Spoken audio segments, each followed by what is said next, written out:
What's good YouTube? Today I'm back with another video, and today we got the highly anticipated June flight video. You guys have been spamming me to make this one if it's either on YouTube, Instagram or Twitter, and it's only right to keep this tradition going. In this video I will be pretty much breaking down June flight's game this year, his record, and even provide a shot chart. Also at the end of the video I'll be comparing this flight to the past June versions and see how much better he has really gotten. Trust me, this video is about to be a good one, so without further ado, let's get into it. First, let's talk about June Flight's overall game this year. Offensively, he was actually pretty impressive. To start, Flight actually looked like he gained some type of muscle which helped him be more effective at the rim. I mean, we saw Flight hit all types of layups if it's either left-handed, reverse, or acrobatic. Overall, his coordination definitely got better, which you definitely have to respect. However, Flight still has that tendency of doing no-look hook shots and fade away from the basket. If he can just limit this a bit more and just have a softer touch at the rim, then I guarantee that Flight will be way more efficient.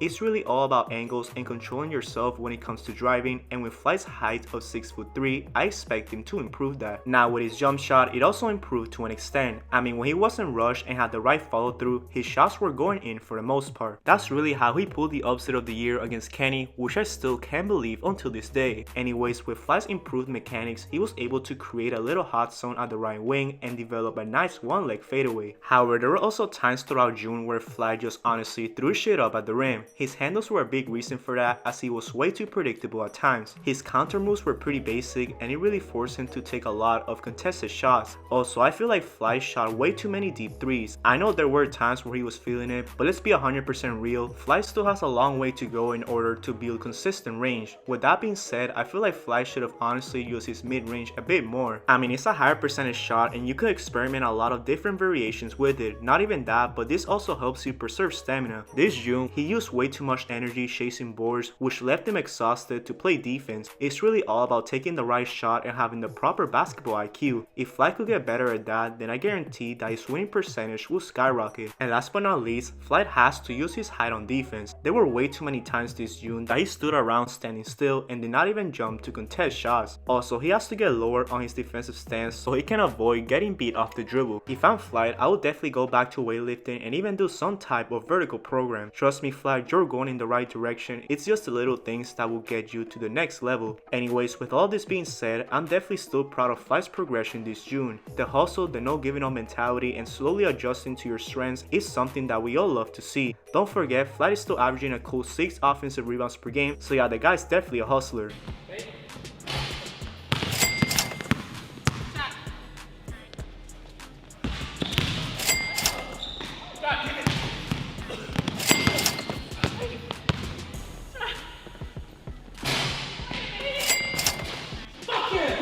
Now with all this out of the way, let's talk about June Flight's 1v1 arrow record and stats from this year. In June of 2023, Flight played a total of 14 1v1 games, and I'm going to count all of them. With that in mind, Flight had a record of 4-10, with his losses coming against Marcellus Howard, Gio Wise, Face Swag, Playboy Max, Cam Wilder, Chris White, Bree Green, Miles Brown, Mishi, and Cash Nasty. His worst game stat-wise was against Marcellus on June 4th of 2023. In that game, Flight shot an awful 11% from the field and 9% from 3, as he shot 1 for 11 from beyond the arc and only had 3 points. However, Flight did win 4 games, which is his career high in June. He ended up beating Kenny Shao, No Limit J, Stefania, and Gideon. His best game stat-wise was against Kenny Shao on June 1st of 2023. In that game, Flight shot 35% from the field and 25% from 3, as he shot 3 from 12 from beyond the arc and had 11 points in a victory. Now, if you want to see the rest of the stats from the other games, it is on the screen right now, and feel free to pause the video if you want to see it. Anyways, to conclude this section of the video, Flight had a June record of 4-10, and when you combine this with his all-time record, Flight is now 19-87. Now let's talk about June Flight's 1v1 stats from this year.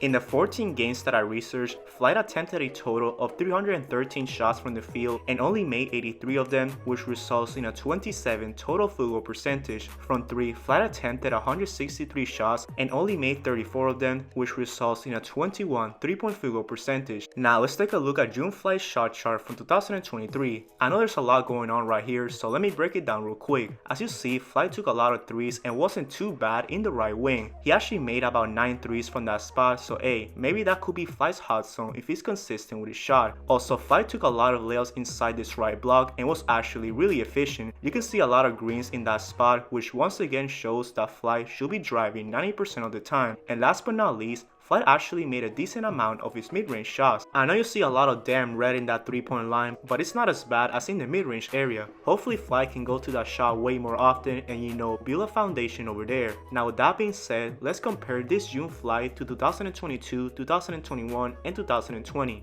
As you see, Fly definitely improved from the previous years, and it's clear that 2023 is definitely the best June. His percentages were way better, and the only one that can come close is 2020. Now with 2021 and 2022, I just hope Fly never goes back to those forms again. Now with the shot charts, you can see a lot of similarities but also a lot of differences. With the June 2023 one, you can see that Fly was obviously way more efficient at the rim and had a solid touch with his mid-range shot. 2020 looks the most similar to this one, which once again makes a lot of sense. And lastly, every single form of June Fly could not shoot a 3 to save their lives. I mean, the amount of red I'm seeing right now is truly sickening, and I hope that Fly can change that next year. And that pretty much sums up this video. Now we know how 2023 June Fly is comparable to the previous years. His layup package improved, his mid-range touch got better, but he isn't as consistent defensively and still has questionable shot selection from downtown. In conclusion, June Fly averaged 8.4 points per game this year and shot 27% from the field and 21% from 3. Hopefully Fly keeps progressing and does whatever it takes to get better as a player. But what do you guys think? What are your thoughts on June Fly this year? What overall will you give him? Now real quick before this video ends, there's actually a real possibility that I play Fly in the next week or so. It's gaining huge momentum right now, so if you guys want to see that, let me know down below. Anyways, make sure you guys like the video if you enjoyed it and subscribe for more content. We're right there at 50k subs, so let's hit it ASAP and keep building this family. I hope everyone has a great day. Peace out.